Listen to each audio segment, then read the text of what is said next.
Hey you guys, it's Peter, and welcome to my channel, Peter Likes Books. And I have not done a monthly wrap-up in a very long time. And I think the reason why, I don't even really know when the last one I did was, and I think the reason why is, let me clear my throat.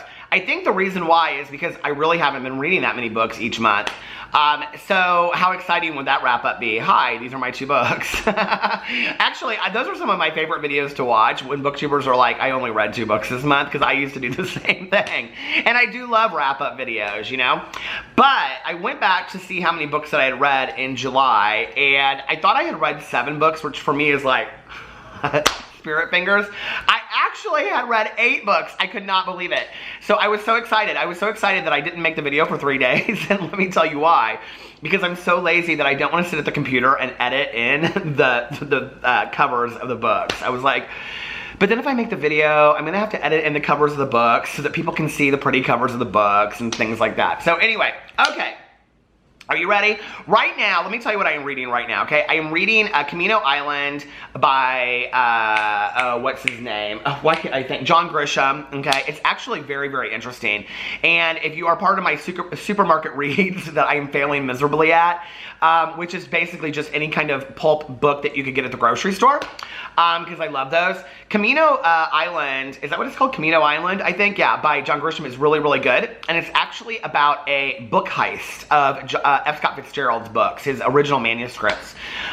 So it's very good, and it's really interesting. It's different than I thought it would be.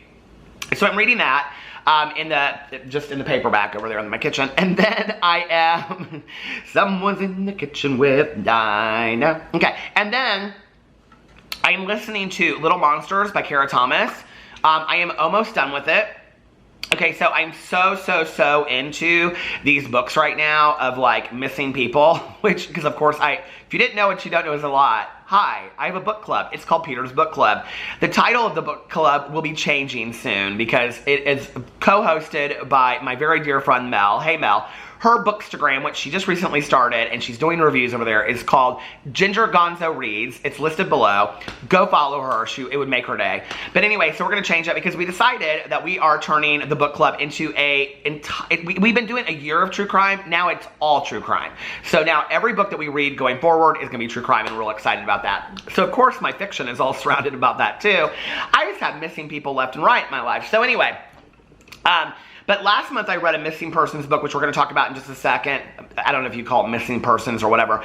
But this month I'm reading Little Monsters by Carrie Thomas, and I really like it. And I think the next one that I'm going to read is The Cheerleaders by her, actually, because I'm kind of just racing through this book. Actually, if I had been listening to more of it, I probably would have had it done 2 days ago, but I've just been driving around listening to music. But I'm also listening to, I finally broke down and bought Helter Skelter, the audio version. I talked about this on my vlog last night. I think it was my vlog I talked about it.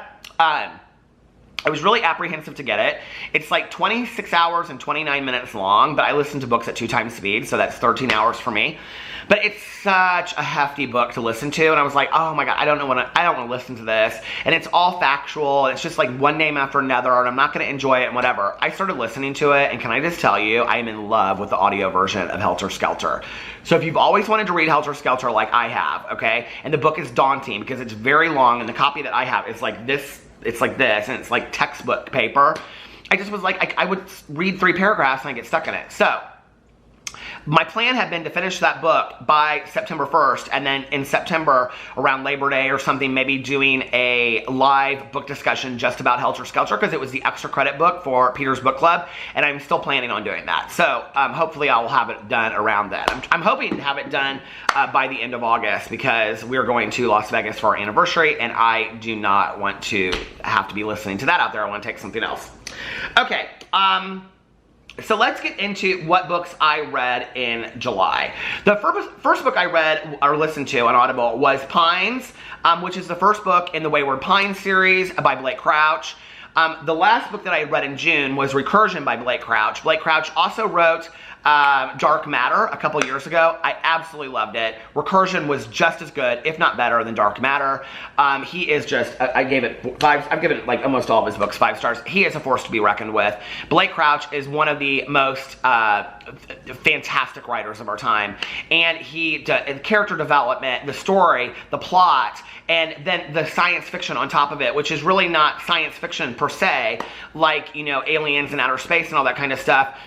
It's really more about concepts like theories and practices and how it could really apply to our world, really basically physics. And as somebody that doesn't really know much about physics, it's very, very interesting to me. And the way that he weaves these ideas, you know, some are about time travel and some are about, you know, memory, and some are about alternate dimensions and realities. And all of it is just so, so interesting to me. Some of it's about where our planet will be in 2,000 years, you know? And I don't want to say too much about it. Also, I have done a full review for every single one of these books on here. Okay, so the first book that I read was Pines. I gave it 5 stars. The Pines series is about this Secret Service agent named Ethan Burke.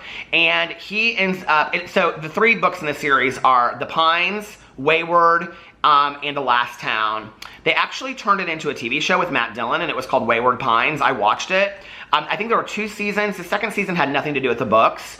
The first season was all completely about the books and took you kind of to the end of the first book, the beginning of the second book. And the TV show was fantastic. I got kind of bored around episode 3 or 4, and then where the first book ends was like episode 5 or 6 in the series, and I was blown away. That's kind of when you find out the secret of what the book is about. This series was so good. It was really, really good. And it was short, and you could just kind of speed through it. So it's about this guy named Ethan Burke, and he shows up in this town, and he can't leave. He can't get out of the town, and he doesn't know why. And he's looking for his lost Secret Service agent partner.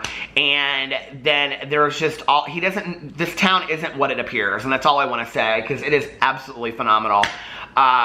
And it's just a really interesting read. I really haven't read anything else like it. So that's Pines, and then I also read Wayward. Okay, so that was Pines. I put that up. And then Wayward. Here's the second book in the series. I will put that screenshot up there so you can see it. And then the next book that I read was Zodiac by Robert Graysmith. It was Peter's book club read for the month of July. It was about the Zodiac Killer, obviously, and it was the book that they based the movie on that had Jake Gyllenhaal in it. I loved this book. I gave this book 4 stars. I probably give it about a 4.3, 4.4. There were some things to me that were missing. It was very fast-paced. It like kind of jumped all over. That was the thing for me that was confusing, but it was a really, really, like, it seemed like a long book, even though it wasn't super long. But in depth, and I enjoyed it. I think part of why I liked it was that for me, it's interesting to read true crime where we still have not caught the person that is out there. It's scarier to read.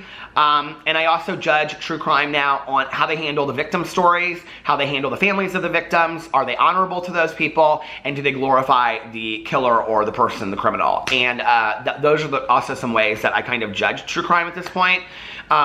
Because when you read true crime novels or true crime books, they're all very separate in their stories. Each one is different, right? But for example, if you read a telling, let's say, of like the Zodiac Killer, and then if you read a book by somebody that like is a family member of theirs, and then you read a book by somebody that is a victim of the Zodiac Killer, you can apply all 3 of those, like, or those ideas to that. Like, is it honorable to the victim? Is it glorifying? Because you don't want to glorify the criminal, okay? Even if you're writing a true crime book, obviously. So, you know, is it factual? Okay, are they taking creative license with dialogue? I don't like that in true crime, okay? I don't think it's appropriate. So, you know, it's things like that that are kind of the way that you look at a book. I thought it was well done. I will tell you it was very mixed. We do a live stream every month for the book club. It was very mixed. I would say about half the people liked it, half the people didn't. So Mel, the co-host, she did not love it. But I did get her to turn around on what she thought of My Favorite Murder, because I love the podcast, My Favorite Murder. So if you have a true crime podcast that you love, put it in the comment section below. There may be a new one coming to you in January of 2020. Okay.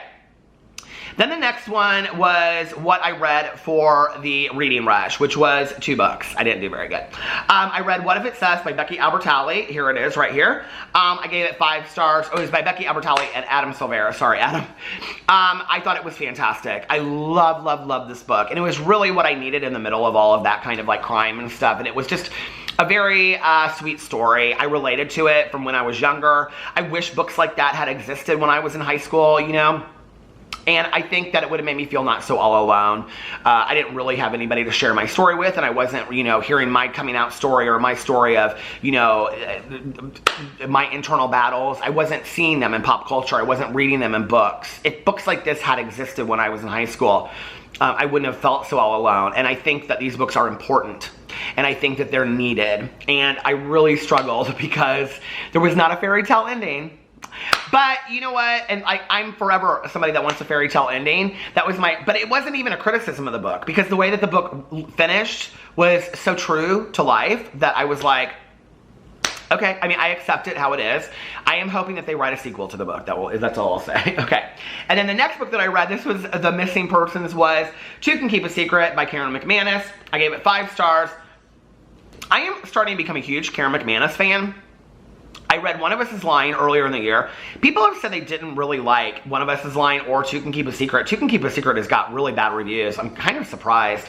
I really, really liked it, and I thought it was really well done. And I like Karen McManus's character development. I'm interested in the characters that she writes about. The plot, I think, is well thought out. I did not see it coming, what was happening in this book.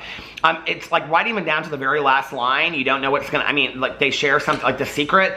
It's just really well done. I will say that Two Can Keep a Secret and what's the book I'm reading right now? The Little Monsters by Kara Thomas are very similar.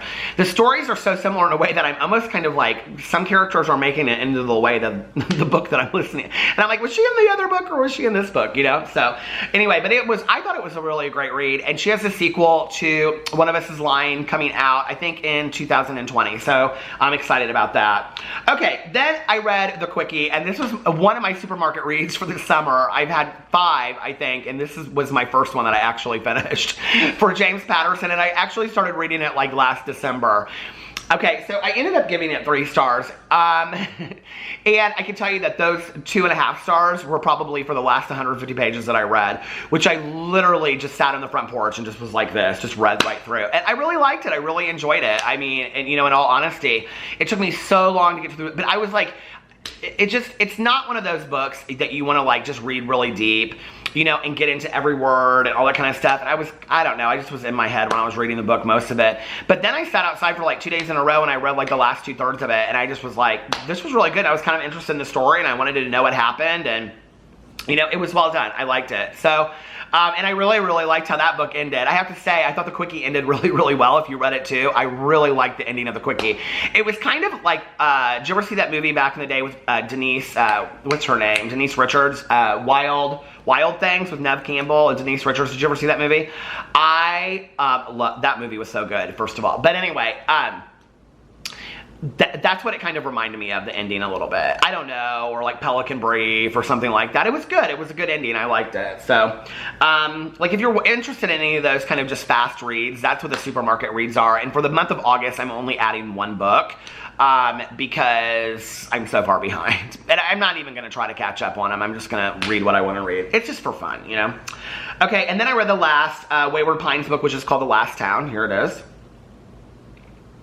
And then the last book that I actually read in 24 hours was Carrie by Thomas Harris. I just did my review of this. And the review is called This Is Not Silence of the Lambs, because Thomas Harris is the author of Silence of the Lambs. He created Hannibal Lecter. He wrote all the Hannibal Lecter books.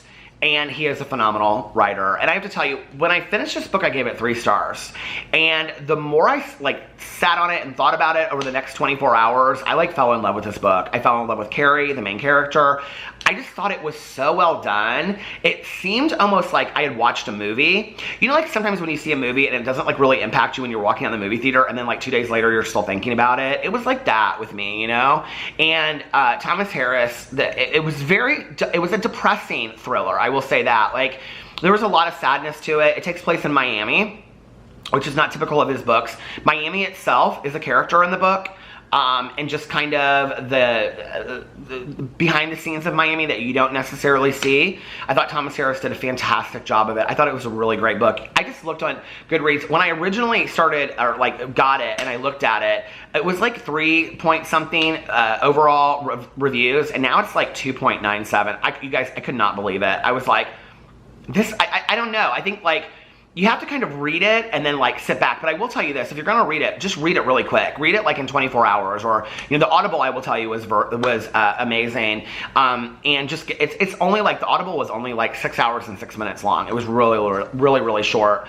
And it is about so it's about this house in Miami that Pablo Escobar used to own, and that he supposedly buried gold underneath it, and all these people trying to get it, okay? But it's not just a treasure hunt. You have to remember this is Thomas Harris, so it goes real dark, right? And Carrie Morgan is the woman that is here as a permanent resident from, I believe, Colombia, and she is the caretaker of the house, and she gets messed up in all of this kind of stuff, and she's one tough cookie. Probably one of the toughest female characters, one of the strongest female characters, emotionally, physically, everything else that I have seen in a long time from any book. It's great. It's really a great book, and I enjoyed reading it. So anyway, those are the books that I read, all 8 of them, for the month of July. And I hope you guys enjoyed my July wrap-up. Now, I've got like 4 videos I've been wanting to make on here, and I've been putting them off because I've been waiting to get this out and get this done. So go check out any of those books. If you have any questions about any of those books, let me know in the comment section below. Message me, whatever. I would be happy to tell you more about what I thought about them. And yeah, join our book club. All you have to do is go over to Goodreads. The link is below. Follow Mel on Instagram, and every month we do another book. The book for July is listed over on Goodreads. It's American Predator. It's about Isaac Keys, who was one of the most sought after serial killers in the United States. I know nothing about him, and the book came out July 2nd, so it's brand new, and I'm really excited about it. Oh, by the way, just since I talk a lot about true crime, somebody told me that I think it's on Oxygen, that there is a new documentary about the Golden State Killer. I have not seen it yet, but I'm gonna watch it. So if you guys, I'll probably do a review of it. Why wouldn't I? But anyway, maybe I'll do it here. You know I'm obsessed with the Golden State Killer and the whole case, and I'll Be Gone in the Dark. One Woman's Obsessive Search for the Golden State Killer by Michelle McNamara. So anyway, if you are interested in that as well, go check out that documentary. I love you guys, and I will see you tomorrow. Bye.